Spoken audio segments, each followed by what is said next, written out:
He who conquers himself rules without rival. Detach from the storm, and you will become the calm that commands it. Master your emotions, and no one will ever master you. He who controls himself controls the world. That single truth lies at the heart of all human power. Mastery of emotions is not about silencing the heart or pretending not to feel. It is not about turning yourself into stone or stripping away what makes you human. No, mastery is something far greater, far more subtle. It is about control, not suppression. Suppression is weakness disguised as strength. When you push anger deep down and pretend it isn't there, it doesn't vanish. It simmers, it waits, and then at the worst possible moment, it erupts, louder, harsher, more destructive than if you had faced it. Suppression blinds you because while you think you are free from emotion, you are in fact its prisoner, chained in silence. Control, on the other hand, is power. Control does not deny emotion. It acknowledges it, studies it, and then directs it. Imagine a raging fire. Suppression would mean throwing a blanket over it and hoping it doesn't burn through. Control means learning to harness the flames, to warm yourself, to forge steel, to light your path forward. Controlled emotion becomes energy. Suppressed emotion becomes poison. Every great strategist, every true leader, every person who has bent the course of history has known this. Machiavelli studied princes not to praise their cruelty or cunning, but to reveal how they held themselves above the storm of feeling that destroys weaker rulers. The impulsive king is dethroned.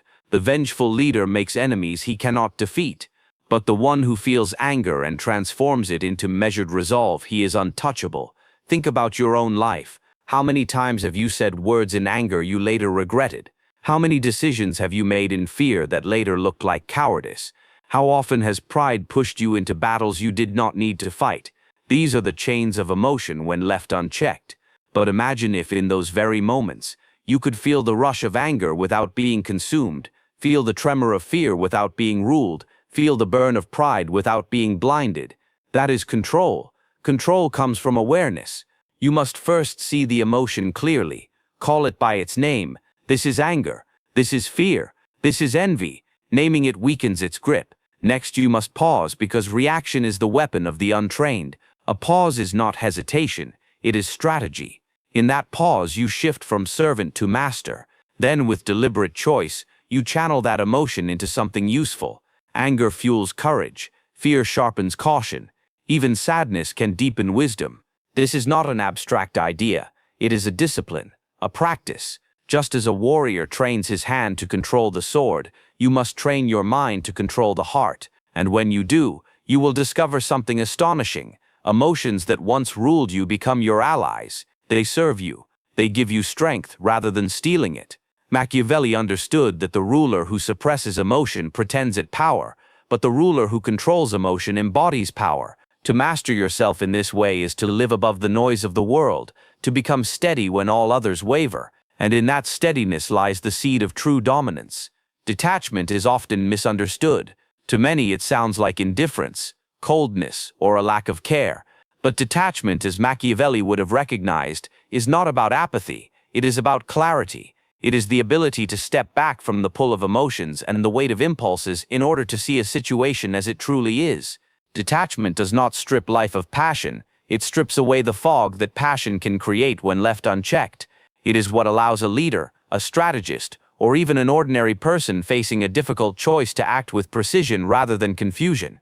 Imagine standing on a battlefield, not necessarily of swords and shields but of modern struggles, business rivalries, personal conflicts, political maneuvering. The person who is entangled in their own emotions will see only part of the field. Anger narrows their vision to the opponent directly before them. Fear magnifies the threat and blinds them to opportunity. Desire makes them chase shadows instead of strategy. But the detached person steps back, surveys the field and sees everything, friend and foe, danger and opening, short-term and long-term consequences. They act not from impulse but from understanding. That clarity is power, because most people are ruled by what they feel in the moment, while the detached are ruled by what they can see in full. Detachment gives clarity because it allows you to separate appearance from reality. Machiavelli warned often of illusions, how people present one face while hiding another, how flattery disguises ambition, how fear wears the mask of loyalty. The one who is too emotionally invested will mistake the mask for the truth. They will hear praise and believe it sincere, or feel fear and mistake it for respect. Detachment allows you to pierce through this. When you are not desperate for approval, you are not seduced by it. When you are not desperate for security, you are not enslaved by the illusion of it. This does not mean you ignore appearances, it means you evaluate them without being consumed. In decision-making, detachment removes the distortion of urgency. So often, people act as if they must decide now, driven by panic or pressure. But urgency is often a weapon others use to control you. Detachment gives you the space to step back, breathe, and recognize that most decisions benefit from patience. This is not paralysis, it is discipline. Detachment allows you to weigh the facts, to calculate the risks, to understand not just what feels right, but what will endure as right. Impulsive choices may satisfy for a moment, but they often unravel. Detached choices born of clarity build legacies. Consider the example of rulers throughout history who lost everything because they could not detach. An insult enraged them, and they launched into wars that drained their resources. A temptation enticed them, and they risked their position for fleeting pleasure. A fear consumed them, and they struck at allies who might have stood by them. Each of these downfalls can be traced to a lack of detachment, a failure to step back and ask, what does this truly mean? What is the cost of this reaction? What will this look like tomorrow or a year from now? The ability to delay that reaction, to hold one's ground inwardly, is what separates those who collapse from those who endure. Detachment also brings power because it changes how others perceive you. People watch for your reactions. They test your emotions, poke at your pride, dangle temptations, sow fear, to see how easily you can be swayed. When you react predictably, you reveal your weakness. When you remain detached, you reveal nothing. That mystery itself is power. An enemy who cannot read your face cannot plan against you. A rival who cannot provoke you cannot steer you. A crowd that sees you composed amidst turmoil will look to you for leadership. Detachment projects control, and control attracts authority. This does not mean detachment is a mask of stillness while storms rage within. True detachment is inner mastery. It is not suppressing the turmoil, it is calming it. The detached person does not merely appear steady, they are steady. They know that anger may arise, but they let it pass before acting. They know that fear may whisper, but they weigh it rather than obey it. They know that joy may surge, but they ground it before it blinds them. This internal calm radiates outward, and people instinctively trust those who do not lose themselves in the moment. On a more personal level, detachment frees you from the chains of ego. Ego wants to win every argument, to be seen as right, to protect its fragile pride. Ego takes things personally and reacts as though every slight is a war. Detachment dissolves this illusion. It allows you to ask, what truly matters here? Is this battle worth fighting? Or am I only defending my ego while risking something greater? With detachment, you learn that not every insult requires a response. Not every temptation requires indulgence. Not every battle is yours to fight. This selective engagement is not weakness, it is wisdom. In the art of ruling, as Machiavelli emphasized, appearances matter, but decisions matter more. A prince, or any leader who is swept by emotion, will make choices that reveal inconsistency, sometimes merciful, sometimes cruel, sometimes rash, sometimes hesitant. Followers grow confused, enemies grow bold. But a leader who is detached creates a pattern of stability. Even if their choices are harsh, they are predictable, measured, and consistent. People may fear them, but they will also respect them, for it is not cruelty that breeds chaos, nor kindness that breeds weakness. It is inconsistency, born from emotional chaos. Detachment cures that disease. At its core, detachment is the discipline of perspective. It is standing on the balcony of your own life, while others pace the floor below. It is watching the storm from the lighthouse, while others are tossed on the waves. From that higher ground, you see further, you plan better, you act stronger. This is why detachment is not a denial of life, but a deeper embrace of it. It allows you to live with clarity, where others stumble in confusion. Machiavelli's art of leadership was never about being heartless. It was about being clear-eyed. To detach is to see the world as it is, not as you wish it to be or fear it to be. And when you see clearly, you choose powerfully. Detachment gives clarity, clarity gives power, and power makes your decisions resonate, not just in the moment, but far into the future. This is the quiet strength of those who dominate, not because they conquer every battle, but because they know which battles are worth fighting at all. Emotional manipulation is one of the oldest and most subtle forms of power. From the court intrigues Machiavelli studied, to the modern world of politics, business, and personal relationships, it is everywhere. People will try to bend you, not with facts, but with feelings, flattery to stroke your pride, fear to shrink your courage, guilt to trap your loyalty, desire to cloud your judgment. To many, this manipulation is invisible. They react without realizing that someone else is pulling the strings. But when you begin to understand emotional manipulation, how it works, how it is used, you gain armor. Knowledge becomes a shield, and awareness becomes liberation. Instead of being a pawn, you become a player. The reason manipulation is so effective is because most people are unconscious of their emotional triggers. Everyone has them: desires, fears, insecurities, hopes. The manipulator studies these pressure points and presses them at just the right moment. For instance, praise can be used as a leash. A manipulator flatters you, and suddenly you feel indebted to them, eager to live up to their image. Or they dangle fear before you: fear of losing status, fear of abandonment, fear of failure, and you obey to keep that fear at bay. If you do not understand these tactics, you are enslaved by them. But when you recognize them, the leash snaps. You begin to see not only what is being done to you, but why. Machiavelli observed that men are ruled by two great forces: hope and fear. Manipulators exploit these endlessly. They promise you hope, greater success, love, recognition, if only you follow their lead. Or they magnify fear of punishment, of disgrace, of exclusion, to keep you compliant. By understanding this simple truth, you can begin to pause when such emotions rise. When someone praises you, you ask yourself, is this praise a gift, or is it bait? When someone threatens you, you ask, am I reacting to real danger, or to a shadow they've cast to frighten me? This awareness creates a gap between their tactic and your reaction, and in that gap lies your freedom. Another powerful tool of manipulation is guilt. People will appeal to your sense of duty or loyalty, not because they value those virtues, but because they know they can use them to control you. After all I've done for you, they will say, or if you really cared, you would. These words are chains, designed to bind you through your own conscience. But if you understand manipulation, you can step back and see the trick. True loyalty cannot be demanded, it must be earned. True care is not a weapon, but a bond freely given. Once you know guilt can be manufactured, you stop allowing it to govern your choices. You can choose loyalty from strength, not from coercion. Flattery, too, is an ancient trap. Machiavelli himself warned rulers to beware of flatterers, for they speak not to guide but to deceive.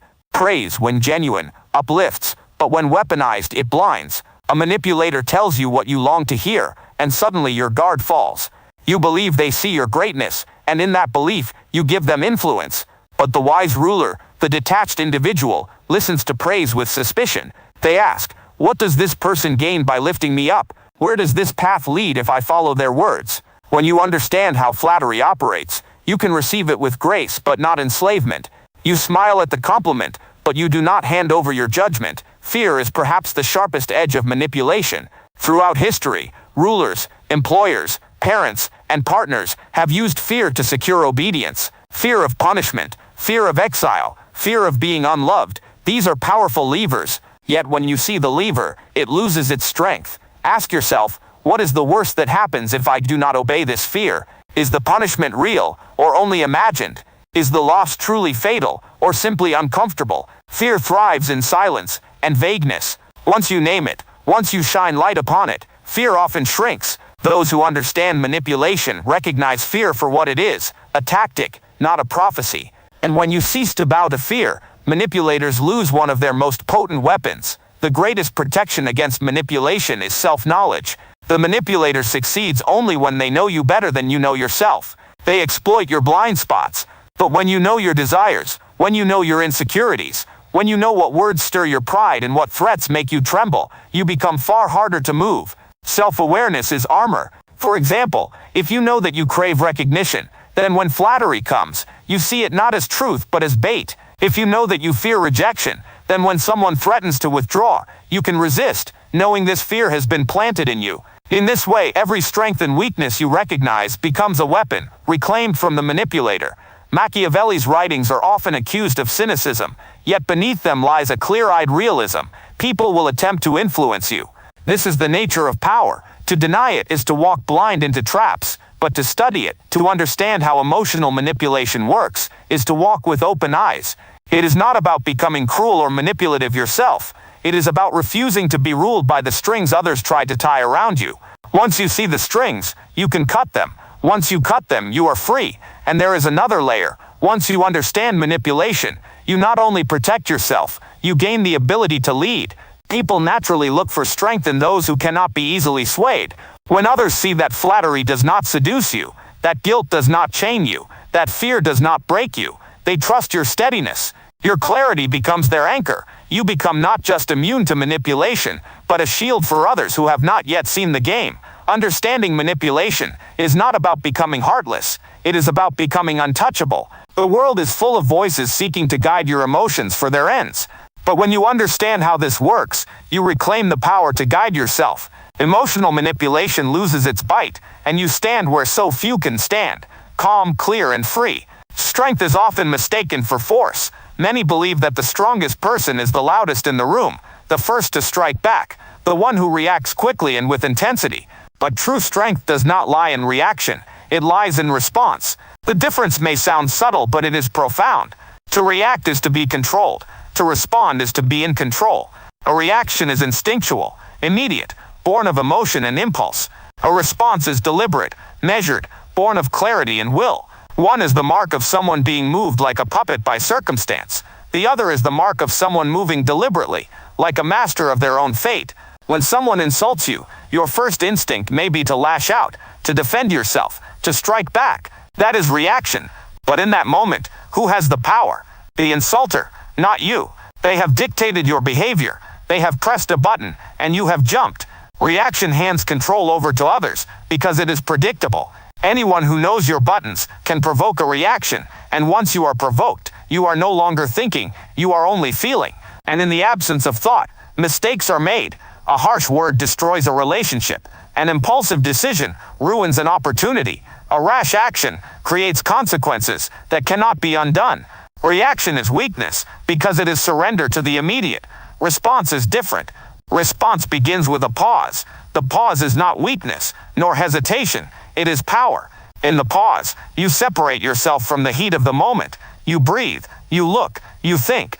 You ask, what is truly happening here? What outcome do I want? How will my choice echo beyond this second? Then, and only then, you act.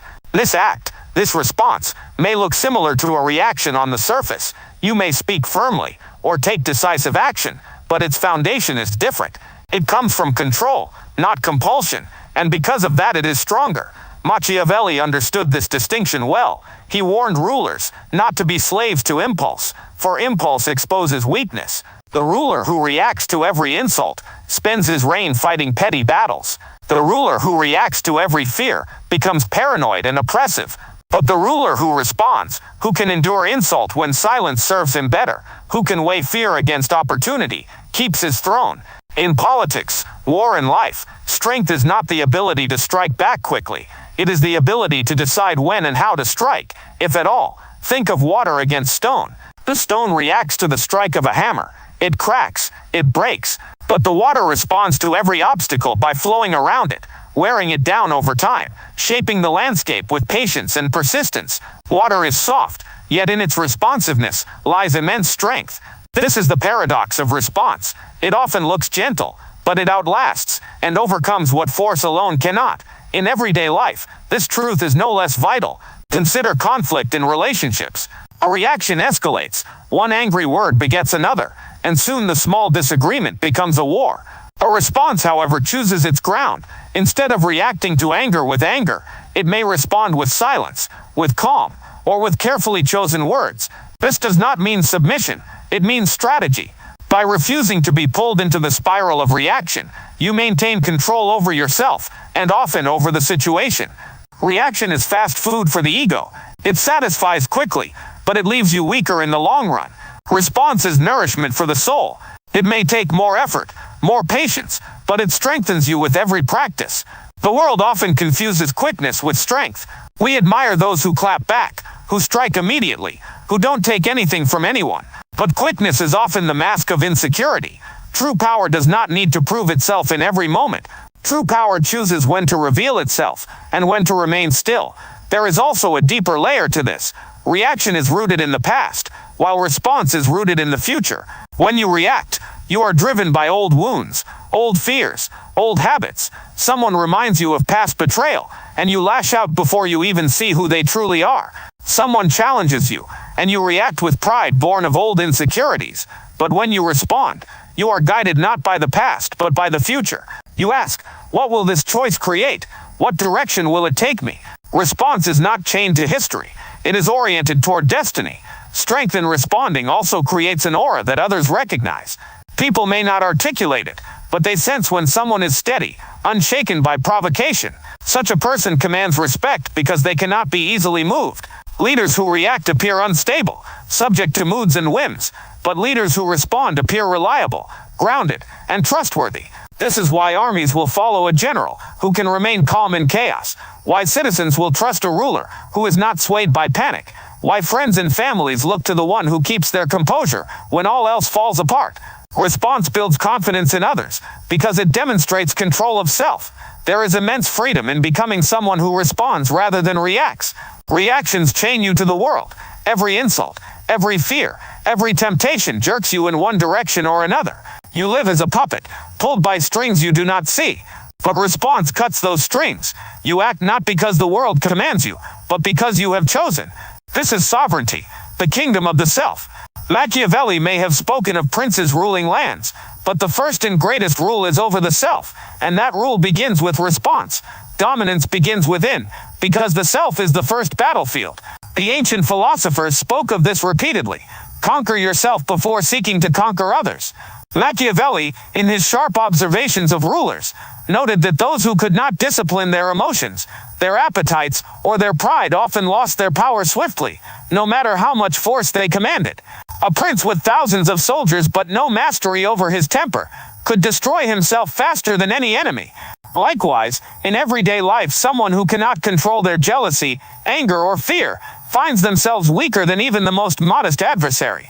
They may appear powerful for a time, but their lack of inner control erodes their foundation. To cultivate true dominance, one must first recognize that the inner world drives the outer one. If you are restless inside, the world feels restless. If you are at war with yourself, you bring war into every relationship, every decision, every place you go. But if you establish order within clarity of thought, steadiness of emotion, discipline of action, you carry that order into the world. Others see it, they feel it, and they are drawn to it. This is why the calm general inspires confidence in his troops, why the composed leader inspires trust in their people, why even in small circles, the person who is centered often becomes the unspoken guide. People instinctively follow those who seem to be unshaken by life, because steadiness is rare and precious. But what does it mean practically to cultivate this inner dominance? It means facing your weaknesses with honesty rather than hiding them.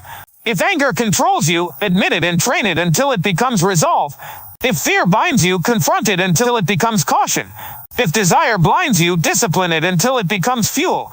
Each emotion, each instinct, can either enslave you or serve you. Inner dominance is the art of turning every inner force into a servant rather than a master. This requires discipline, patience, and relentless self-awareness. Without it, you will always be ruled by forces you do not control. When inner dominance is achieved, outer dominance follows almost effortlessly. You do not need to manipulate others with constant schemes. Your steadiness itself influences them. You do not need to force loyalty through fear. People sense strength in you and align themselves with it naturally. You do not need to prove yourself in every conflict. Your presence often resolves conflict before it begins, because those who see your composure hesitate to challenge it. This is the paradox. The more you focus on mastering yourself rather than others, the more others begin to fall under your influence. Machiavelli often emphasized appearances, the importance of seeming strong, seeming decisive, seeming wise. But behind the appearance must lie substance, or the appearance crumbles at the first test. Inner dominance provides that substance. It ensures that when challenges arise, you are not merely wearing a mask of power but embodying it. Many leaders fall because they build their image outwardly, but neglect the fortress within. They wear the armor of reputation, but inside they are brittle. True dominance flips this order. It builds the inner fortress first, and from that the outer armor becomes unbreakable. There is also a freedom in this form of dominance.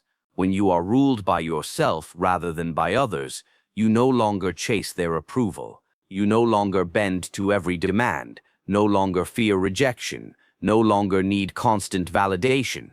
This freedom is magnetic. People sense when someone is not desperate for their approval, and paradoxically, that very independence makes them more respected and admired. The dominant self is not enslaved to applause or terrified of criticism. It stands firm because it stands upon its own ground. Dominance that begins within is also enduring. External power can be stripped away. Titles, possessions, armies, and wealth can all vanish. But inner power cannot be stolen. A person who has mastered themselves carries that mastery wherever they go, whether in a palace or in exile, whether in command of thousands or standing alone. History remembers figures who, even when stripped of everything, carried such inner strength that they continued to inspire others. That is the deepest kind of dominance, not one rooted in circumstance, but one rooted in character. To project dominance outward without first achieving it inward is to build a castle on sand. It may stand for a season, but the first storm will bring it crashing down. But when you build within first, every external action you take carries weight. Your words have power because they come from clarity. Your decisions have authority because they are not swayed by panic or pride. Your presence commands respect because it radiates steadiness. Outward dominance without inner strength is performance. Outward dominance rooted in inner mastery is reality. True dominance begins within because the self is the only realm you can truly rule. Everything else, people, circumstances, fortunes, is uncertain, shifting, beyond your full control. But within yourself lies a kingdom you can govern completely if you choose. Master that kingdom, and no matter what happens outside, you remain powerful. From that center you can project strength into the world, shaping it with calm, deliberate force. And that is the art that Machiavelli and countless others across time have pointed toward. Power begins not with the domination of others, but with the domination of the self. Power is not found in noise, nor in force, nor in fleeting victories.